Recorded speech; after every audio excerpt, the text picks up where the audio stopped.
Okay, hi, my name is Riley Rogers. I work at the academies at Jonesboro High School that is in Jonesboro, Arkansas, the same city that Lindsay is in.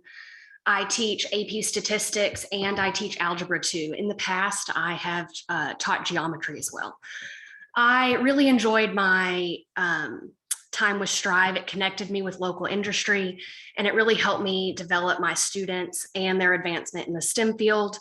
It was really important to me to be able to identify key skills that I could take back to my students and help them develop throughout their time in high school so that when they leave, they're more prepared for the workforce. One thing I started this year was classes setting individual goals of things they want to learn before they leave that maybe they wouldn't learn otherwise. I know I teach math and I try to focus it around that, but sometimes we do things that are slightly off topic just so they feel the enrichment that they're getting in class. Let's see. I was placed with post-consumer brands.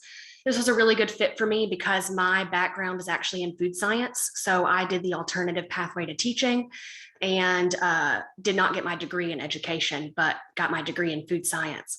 So I really enjoyed my time here. It made me feel like I was kind of back where I started and was very enriching for me. Some basics about Post: they have 200 plus employees and they produce approximately 135 million pounds of cereal annually.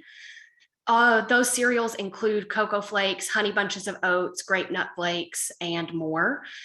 Different brands or different products are produced at different facilities, and they have facilities all over the country. Jonesboro is very rich in its manufacturing industry, and it has lots of food product facilities. And so it's really nice to have my students be able to get that experience, even if they don't decide that Post is for them in the future. The job opportunities out there are quite broad for this area. While I was there, I got to focus mainly on the continuous improvement team. So I worked with them to help them throughout my weeks. We spent, Zachary and I were there together. We spent the first few days getting to tour the facility, and they took us all the way from the grain bin to packaging and the product leaving the facility. So it was really interesting to see. I actually never knew that a cornflake was actually just a piece of corn that had been pressed to be a flake. And so that was something interesting that I learned. Most of my time was spent in the offices as opposed to in the facility. And I helped the team with multiple different categories throughout my time there. One of my skills that really came in handy was my proficiency with Excel, and I spent most of my time just data mining, data management, and things of that nature. A project that I worked on was focusing on 6S Lean, which is 5S plus safety. Basically, it is a method of sort, set in order, shine, standardize, and sustain. And so basically we took our funnels for the cereal and were able to create an organizational method so that when those needed to be found, they could be found more easily. I was able to participate in a Kaizen event where we discussed packaging and how to improve their inefficiencies in that area. Red Zone was a program that they use to record all of their data, and that's where I got most of my data when we were trying to fix those packaging concerns. And so, like I said, I spent most of my time just sorting and organizing data, trying to find patterns and solutions.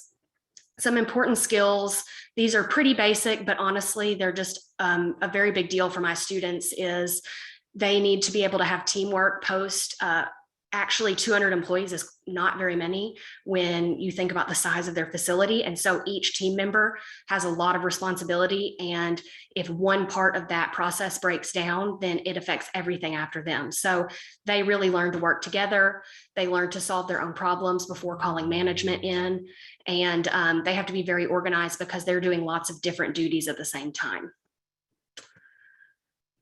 With my lesson, I actually had to pivot due to COVID and time being out and students being out, but I think that that ended up the best because I really enjoyed what we were able to do in class. I presented my students in AP statistics with the problem that the quality assurance team at Post needs to make sure that their product leaving the facility meets their standards. Their job as a team was to determine what characteristics need to be monitored and design a method of sampling. So we had just 1 minute warning. completed an entire unit on collecting samples. And so they were supposed to use that information to then complete this real world problem. As they brainstormed throughout the time, I kind of guided them in the right direction.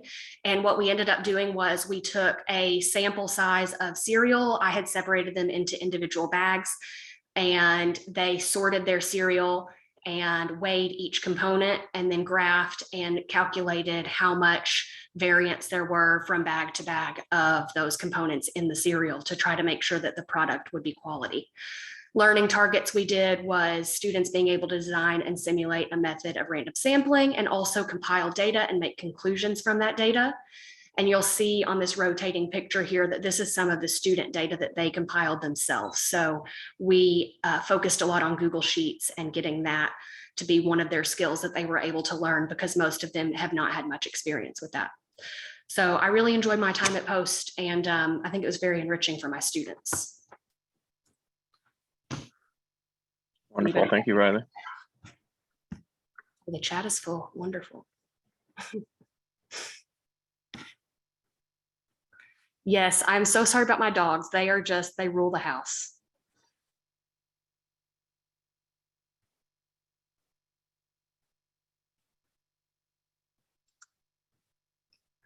You just gave me my opening for my chemistry classes. I love this. I love this lab. I love this concept, this project. This is perfect about teaching students science practices. It was very, yes. So even though it's statistics, I really did enjoy that.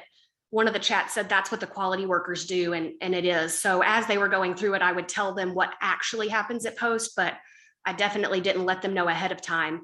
I wanted them to know that sometimes when you're working, you have to find what the problem is and then find the solution to the problem instead of someone telling you what the problem is. Yeah, this is perfect for, I think, for those of us who teach chemistry or physical science to introduce at the beginning of the year. This is my week 1 activity right here, for sure. I love to, Chad, I teach chemistry too, all different levels. And I try to teach kids Google Sheets how to do it, and it'll shock you how many can't do that. No experience even showing them or how to plot a graph in that they struggle with. So I love the fact somebody else is teaching that too, not just me and the other chemistry teacher at my school. Makes you feel any better? We have the same experience here at college. We have a lot of our labs based around Google Sheets, and the level of proficiency with any sort of data, processing or collection is pretty minimal. So we're happy to see teachers implementing more of it. Yes. Well, I remember Dr. Bailey when I was writing my thesis for my master's in chemistry. I had to use I had to use what was Excel at then so much time. So I mean, it's very applicable if you get to a certain level and can't do that. It's impossible in our technology world. That's a definite life and job skill. I'm sure Riley would agree. Yes, most of what I have learned from Excel, more so than Google Sheets, but has just been, I had a need and I found the solution.